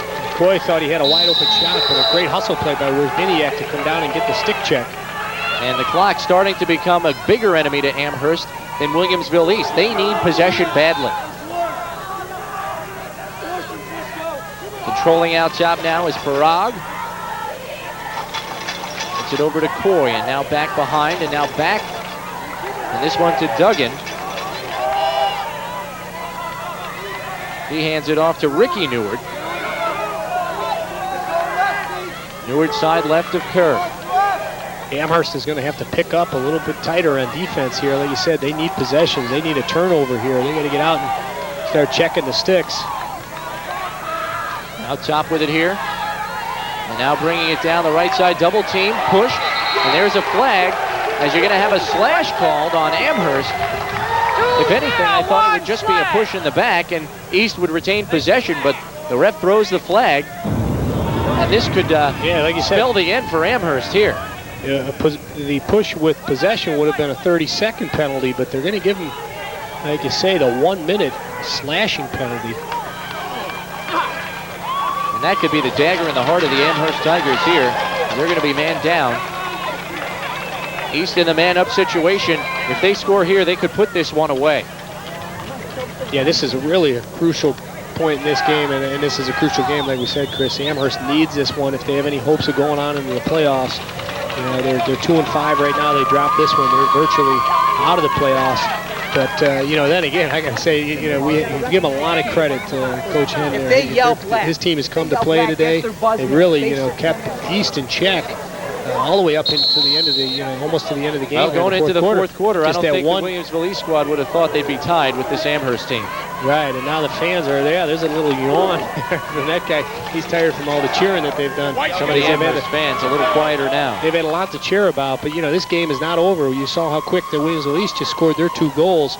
Unfortunately, Amherst had that big turnover in their own zone, and that really cost them. What Amherst needs right now is a turnover and a fast break opportunity if possible.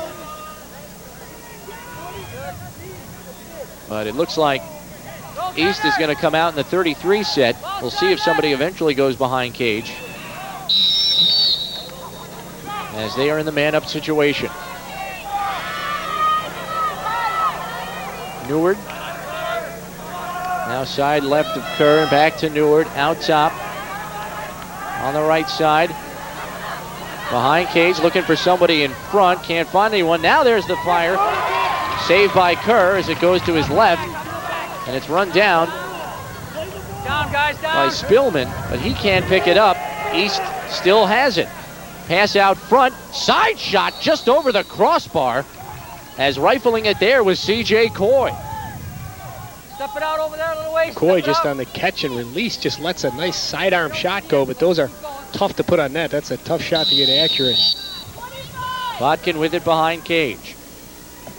Looking for anyone on the crease, but at the same time, East happy to just kill some clock. There's a shot blocked by the defender out front, Clapper. The Flames will still have it here. Chris, the Amherst team, they're really a nice adjustment at halftime. Their defense has played, you know, splendid here in the second half. Comes over to Neward, winds up, takes the shot. Saved by Kerr. Once again, the Flames will get another crack at it.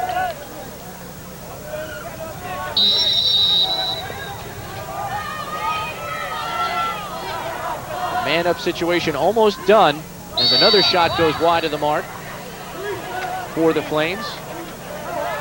And we'll see if Amherst can release.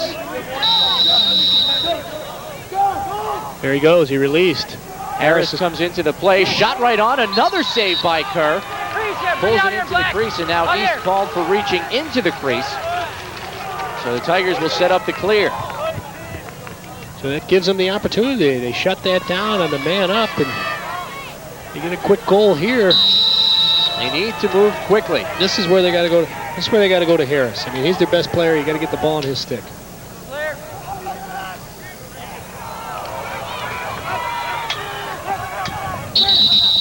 Timeout, flag. And we have a timeout on the field, and we'll take this timeout to remind you this high school lacrosse game is being brought to you by the Sports Exchange, your lacrosse superstore, located at 2321 Millersport Highway in the Gettysville Plaza.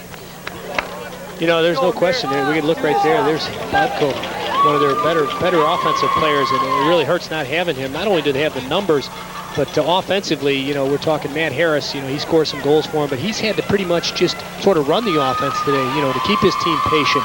You know, seeing Lagmani, who's had that nice goal, a real nice shot there, and the other one with the big guy, Burkholzer. But really, they could have used Bodko. And one more weapon on offense. No question. And in a tight game, you need that senior leadership, and Podko, one of only 5 seniors on this squad. One of the starting middies on this team. Yeah, and with Podko being out there, I think Harris would have had the opportunity to go to the goal a little bit more and not have to, you know, pretty much be the guy that's going to settle the offense down. And I think that really hurt their goal opportunity chances today. So Amherst with possession here. We'll see if they can work anything offensively. Cut this back to a 1-goal advantage for East, and then hope to get another quick one and knot things up. Maybe send this one to an extra frame. I'll tell you, you get a look at Coach Greenway there. He knows if they get out with a victory here, boy, they get out by the skin of their teeth, because this has been a great effort by the Amherst team. And Amherst, couple close ball games this year that they lost. They played Hamburg really tough for 4 quarters. This one here, it could have their season could have easily been 500 at this point. Here goes Harris behind the cage for the Tigers. We'll see if he tries to just take his man one-on-one or tries to find Bergholzer on the crease. Taking him behind again. Coming around side right of Otochowski. There's Bergholzer. Shot right on and a save by Otochowski. Coming the other way is East. Sending it down the sideline. And what a pass! Right to Spatz. Fast break. Shot. What a save by Kerr. Rebound shot. Saved by a defender. Goes over the sideline. What a play by Andy Kerr. And then Matt Pizzuto in the net. He saves it with his glove. I'll tell you one thing. This has been an entertaining game as a spectator, as a broadcaster, as a coach, as a player. How about There's that the first save? Now watch Pizzuto on the second shot. That gets by Kerr, and Pizzuto gets in there and gets in the act as a goaltender. I'll tell you, what an effort here by Amherst. And the only reason I knew Pizzuto saved that with his glove was he was shaking his hand as he was coming off the field. That one hurt. But just a heads-up play to get in goal when his goalie was out of the crease there. Behind the net is Neward. He's double-teamed as Amherst is desperate to get possession back. Kerr actually venturing from the net to cover the other open player. Now has to get back in the crease. As East just trying to keep it in the goal area. They do not.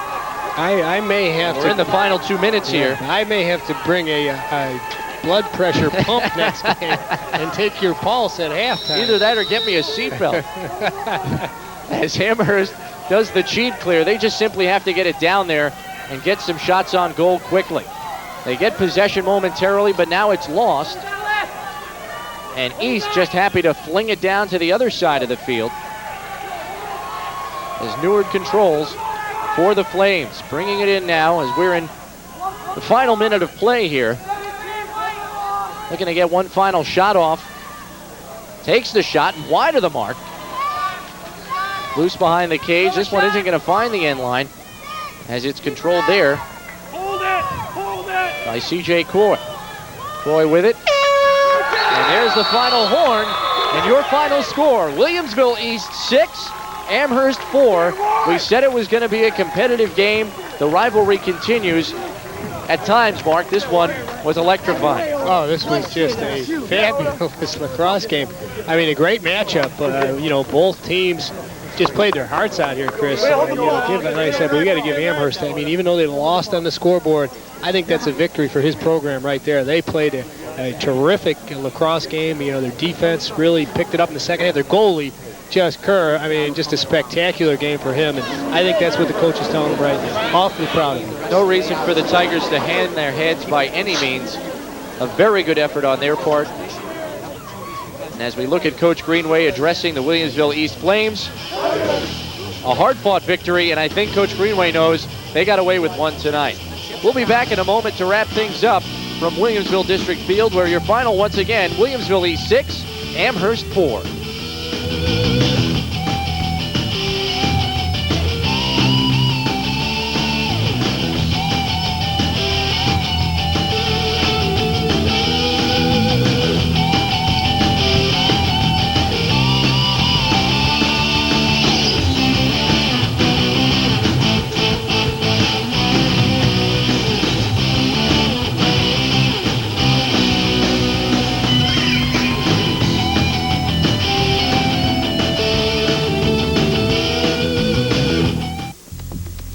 High school lacrosse on Adelphia HTTV is brought to you by the Sports Exchange, your lacrosse superstore, located at 2321 Millersport Highway in the Gettsville Plaza, and by Score Specialty Sports.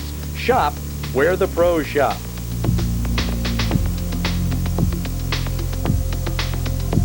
The Sports Exchange is your lacrosse superstore. Choose from hundreds of items, new and pre-owned. No one carries a better selection or offers better prices than the Sports Exchange. Here's a Warrior Revolution head, new for only $55.99. Need gloves? Here's STX Catalyst for $74.99. New Cascade helmets, only $98. Bring us your old equipment to sell or trade, and we'll help you upgrade on the spot. Come in today and mention this TV ad for your free gift.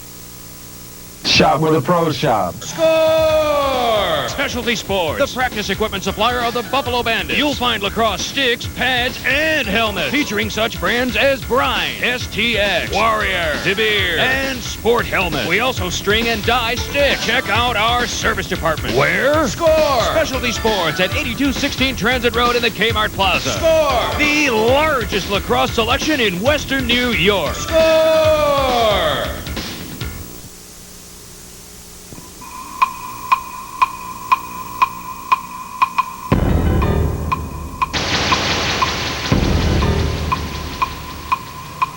Back at Williamsville District Field, Chris Brown along with our player of the game, Ryan Neward, and head coach of the Williamsville East Flames, Ed Greenway, who were victorious today over Amherst 6-4, and providing half the offense on the night was Ryan Neward with 3 goals.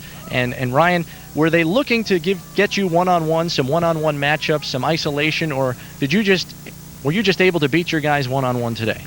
Well, they didn't throw too many doubles at me. I don't think they put their best player on me either. But, I just tried to run through whatever they gave me, look up, pass the ball, move the ball. That's the best way to beat anything. And I think I just got some breaks and just ran by my men. We're going to take a look at one of your goals here. This is your 3rd goal on the night, the one that really put Amherst away on a turnover. Well, I think, we were just trying to ride hard. Their defenseman, just made a mistake, overthrew their other defenseman. Ryan caught the ball, just looked up. I was there. Beautiful pass by him, and I just did the job finishing. Do you feel that was the goal that made the heads drop on Amherst's side? It put you guys up by 2 late in the game, and it seemed like Amherst, they kind of lost some momentum. You guys pulled it away from them. Oh, yeah, there's no doubt. I mean, I saw them put their heads down afterwards, and, that helped us a lot. And, that was towards the end of the game, and just anytime, we can get a momentum change, we'll take it. Very good game by you, Ryan. Tonight we move on to Coach Ed Greenway. And, Coach, nip and tuck battle here. It was a tight one for a while. You guys dodged some bullets today. We sure did, Chris. We're very fortunate to come out with a victory here. Coach Hen had a very strategic game plan, and his kids executed and played with discipline.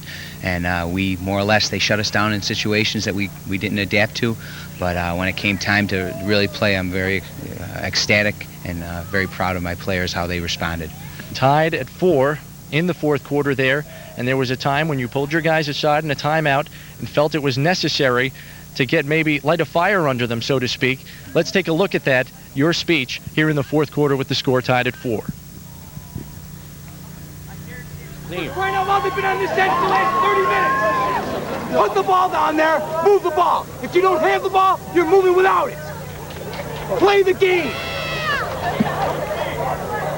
Gentlemen, we gotta have passion right now. Obviously, some people do, and others don't. And you win with passion. Let's start showing it. Come on, go.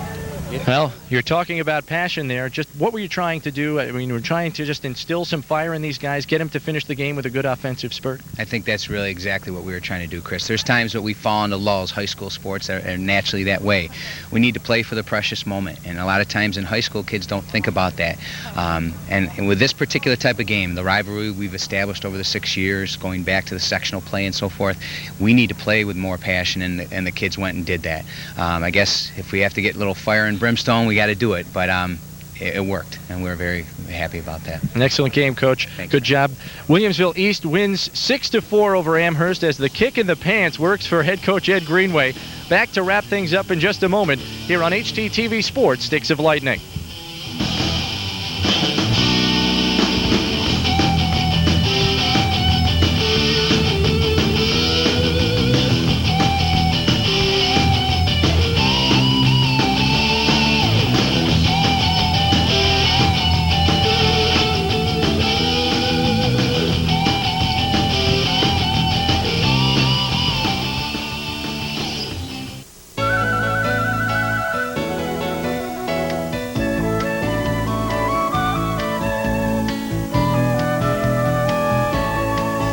Happy Mother's Day from Adelphia and HTTV.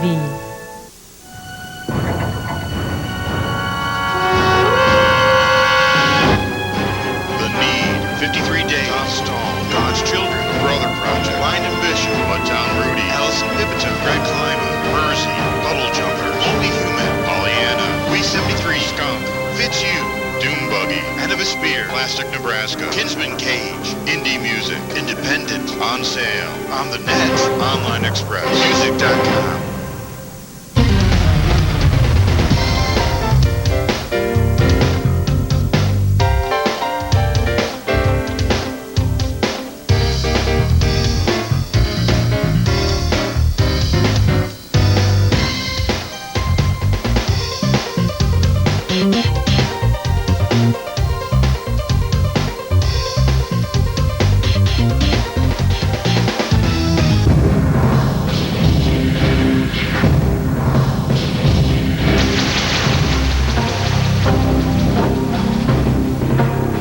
Back at Williamsville District Field, Chris Brown along with Mark Collins, where once again your final score, Williamsville East 6, Amherst 4. And Mark, just the competitive game we were expecting. Oh, no question about it. And, I'm surprised your blood pressure was way up there in the second half, that you're feeling all right. But it was an exciting game. Both teams played great. I mean, the penalties were down, some good contact, some great goals, some great goalie play. It was a fantastic game. Let's take a look at some of the highlights, and we pick up this game when it was 4-3 in favor of Williamsville East. That's when Amherst started to steal the momentum. They cut it to a 1-goal advantage, and we look at Lagmani here, winding up, taking the shot, and tying the game, and he is pumped, and so were the rest of the Tigers. And at that point, Williamsville East head coach Ed Greenway realized he had to rally his troops and light a fire under them. Gentlemen, we gotta have passion right now. Obviously, some people do, and others don't. And when you win with passion, let's start showing it.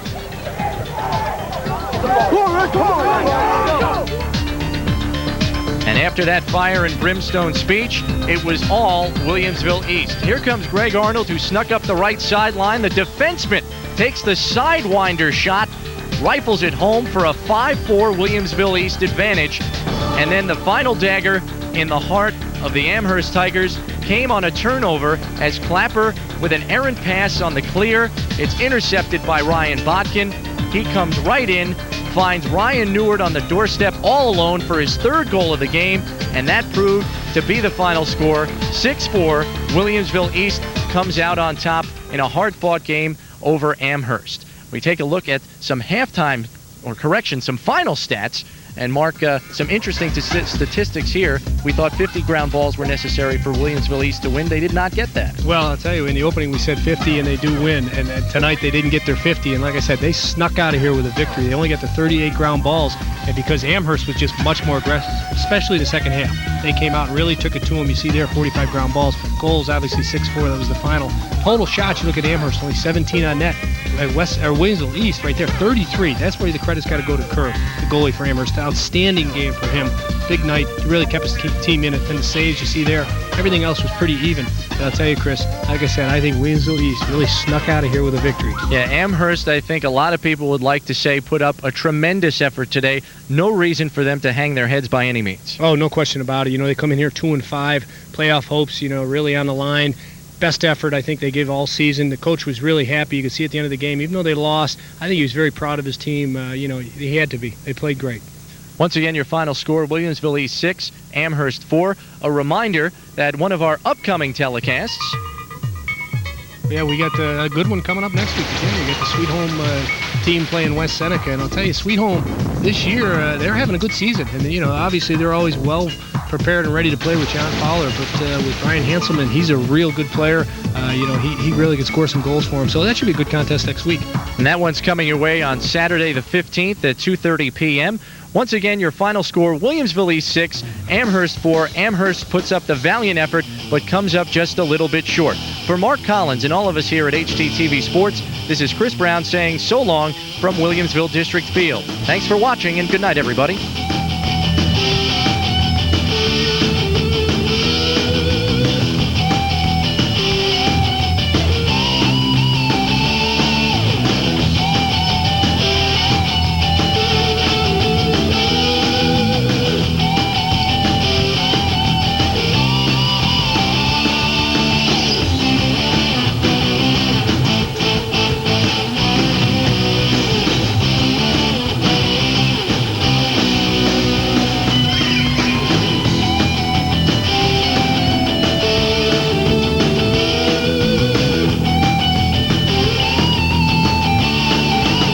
Pass. Adulteration.